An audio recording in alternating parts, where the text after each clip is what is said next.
Hello friends, welcome to the my YouTube channel. जैसा कि आप लोग सब जानते होंगे कि डीएलएड का जो इंट्रेंस एग्ज़ाम होना है वो 20 मई को होना है। तो आप अपनी तैयारी कर रहे होंगे। यहाँ पे मैं कुछ रीजनिंग के क्वेश्चन लेके आई हूँ जो प्रीवियस ईयर क्वेश्चन हैं। तो इनको थोड़ा सॉल्व करते हैं, इससे आपको पता लग जाएगा कि किस किस प्रकार के क्वेश्चन यहाँ पे देखने को मिलते हैं। तो यहाँ पे आपको जो क्वेश्चन है वो है कागज़ मोड़ने वाला। तो दी गई उत्तर आकृतियों में से उस आकृति को चुनिए जो नीचे दी गई प्रश्न आकृतियों के अनुसार कागज को क्रमशः मोड़ने में पंच करने और खोलने के बाद प्राप्त होगी। यानी कि हमको ऐसे मोड़ना है जैसे हमको यहाँ पे इंस्ट्रक्शन दे रखे हैं, उसी प्रकार से हमको इसको मोड़ना है। तो जैसे यहाँ पे कहा गया है तो हमको ऐसे इसको क्या करना है, लास्ट में ये वाला यहाँ पे आपको देखना है कि कहाँ पे आपको एक आकृति दी गई है। तो मैं देख पा रही हूँ कि यहाँ पे एक आकृति दी गई है। इसी आकृति को मुझे ऐसे मोड़ना है। अगर मैं मोड़ती हूँ तो क्या होगा, यहाँ पे अगर हमको नीचे का ऊपर ऐसे मोड़ना होता है या ऊपर का नीचे मोड़ना होता है तो यहाँ पे आपको वाटर इमेज देखने को मिलती है। वाटर इमेज यानी कि आपका अगर नीचे इस प्रकार का है तो ऊपर जाके सीधे ही उल्टा हो जाता है। तो यहाँ पे अगर नीचे ऐसा है तो ऊपर जाके ऐसे सीधे उल्टा हो जाएगा। अगर मैं करूँ लेफ्ट राइट की, यानी कि लेफ्ट राइट यहाँ पे मोड़ना है, जैसे आपको लेफ्ट को राइट की तरफ, राइट को लेफ्ट की तरफ यहाँ पे मोड़ना है, तो आपको यहाँ पे जो है मिरर इमेज देखने को मिलती है। तो मिरर इमेज में क्या होता है, लेफ्ट जो पोर्शन होता है वो राइट में आ जाता है और राइट वाला पोर्शन लेफ्ट में आ जाता है, जबकि वाटर इमेज में उल्टा हो जाता है। जैसे मैंने यहाँ पे कहा कि ये वाला जो है ये ऐसे आ जाएगा। अगर मैं इसको लेफ्ट की ओर मोड़ती हूँ तो यहाँ पे जो है राइट वाला लेफ्ट की ओर हो जाएगा, यानी कि इसी आकृति का हो जाएगा। अगर मैं इसको मोड़ती हूँ तो इस आकृति का हो जाएगा। तो कुछ इस प्रकार की आकृति यहाँ पे देखने को मिलेगी आपको। इस प्रकार की आकृति आपको देखने को मिलेगी। अगर यहाँ कोई कुछ डॉट होता, अगर डॉट होता तब आपको यहाँ पे प्रॉब्लम हो सकती थी, क्योंकि राइट वाला जो है लेफ्ट में चले जाता है, लेकिन यहाँ पे कुछ ऐसा दिया नहीं गया है।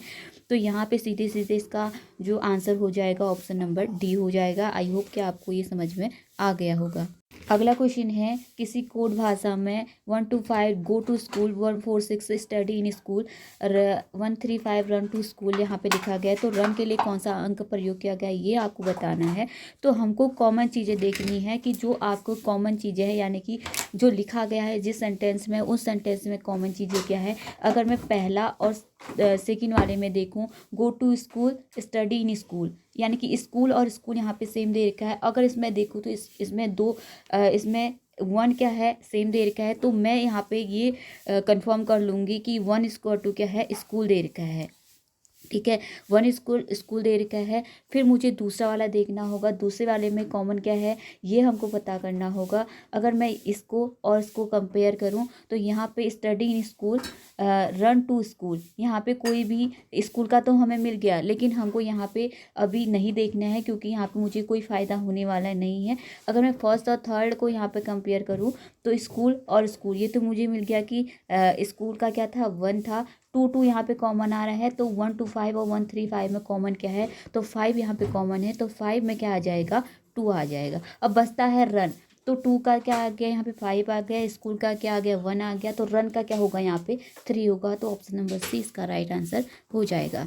आगे जो क्वेश्चन है, नीचे दी गई उत्तर आकृतियों में से किसमें प्रश्न आकृतियाँ सन्निहित है। तो ये आकृति हमको ढूंढनी है, कुछ इस प्रकार की आकृति हमको इसमें ढूंढनी है। तो हमको देख पा रहे होंगे यहाँ तो साफ साफ दिखाई दे रहा है कि ऐसे बीच में एक ही डंडा है, बीच में कोई कट नहीं है, तो ये तो हट जाएगा। वैसे भी इसमें भी बीच में एक ही डंडा है, नीचे की बीच में कोई डंडा नहीं है, क्रॉस का या प्लस का साइन बोलो तो इसमें भी नहीं है, ये भी हट जाएगा। अगर मैं इसको चेक करूँ तो यहाँ पे ऐसा देर का है, ये वाला पोर्शन देर का है, लेकिन जो बाहर का ये वाला पोर्शन इसी लाइन को आगे बढ़ाया गया है, इसी लाइन को आगे बढ़ाया गया, इस तरफ भी इसी को, इस तरफ भी इसी को बढ़ाया गया है।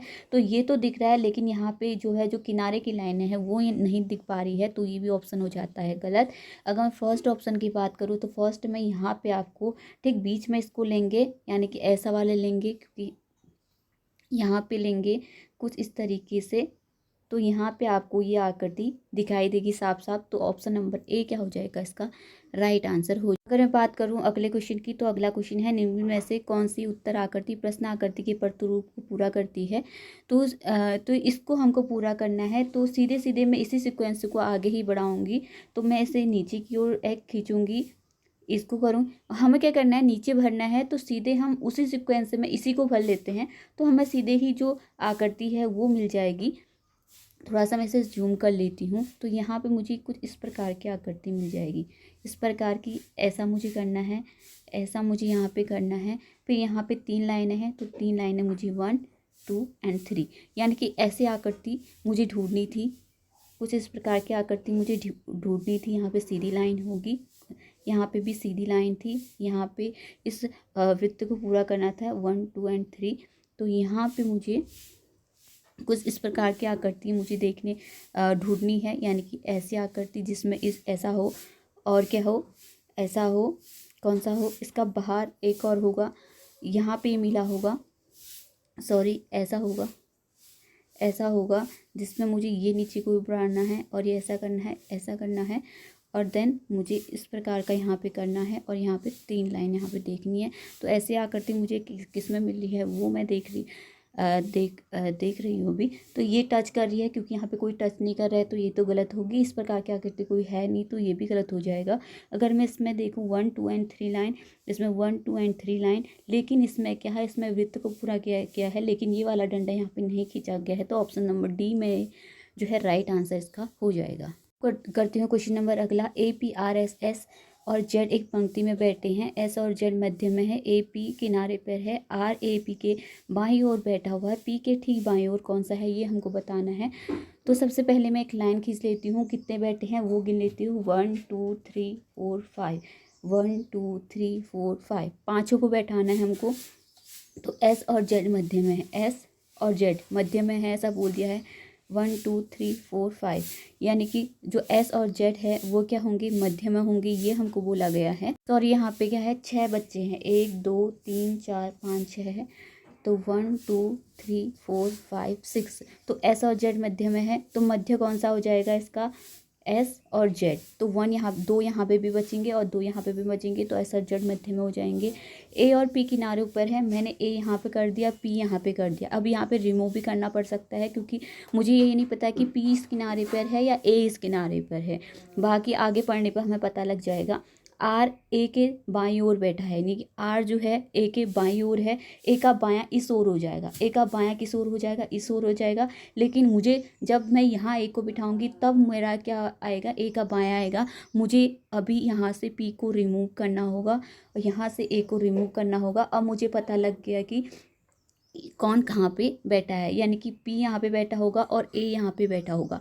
तो A के बाईं ओर कौन है, A के बाईं ओर है R हो गया। P के ठीक बाईं ओर कौन है, तो बचता जो बचेगा वही इसके ठीक बाईं ओर हो जाएगा। इसके इसके दाईं ओर कौन है, X है, तो X क्या हो जाएगा, इसके दाईं ओर हो जाएगा। ऑप्शन नंबर बी क्या हो जाएगा, इसका राइट आंसर हो जाएगा। इसी प्रकार का आपको क्वेश्चन करने हैं। आई होप कि आपको वीडियो पसंद आई होगी। वीडियो पसंद आई तो प्लीज़ लाइक करें, शेयर करें और सब्सक्राइब करें। Thank you so much.